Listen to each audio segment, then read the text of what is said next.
এটা তৃতীয় তলায় রেমন্যান্ট মিউজিয়ামের। এখানে বাচ্চাদের এঙ্গেজ করার জন্য একটা চাইল্ড হেয়ার আছে। এখানে একটা রিপোয়েম শর্টটা, তো মিনিংটা আমাকে জানতে হবে। এখন এখানে কিছু গ্যালারিতে এই সমস্ত জিনিসপত্রগুলি।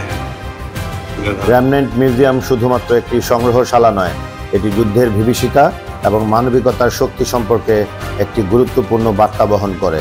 এই মিউজিয়ামে আসা প্রতিটি দর্শনার্থী ইতিহাসের এক নির্মম অধ্যায়কে চোখের সামনে দেখতে পান। কিন্তু এই নির্মমতাকে দেখে আমাদের মনে হওয়া উচিত, যুদ্ধ কখনোই স্থায়ী সমাধান নয়। যুদ্ধ আমাদের শিখিয়েছে ধ্বংসের মাঝেও শান্তি এবং মানবতা টিকে থাকতে পারে। আমরা যদি মানবতার গুরুত্ব বুঝি এবং শান্তির পথে এগিয়ে যাই, তবে ভবিষ্যৎ প্রজন্মের জন্য একটি সুন্দর পৃথিবী রেখে যেতে পারবো। যদি আপনি কখনো ভিয়েতনামে আসেন, তাহলে রেমন্যান্ট মিউজিয়াম ঘুরে দেখার সুযোগ মিস করবেন না।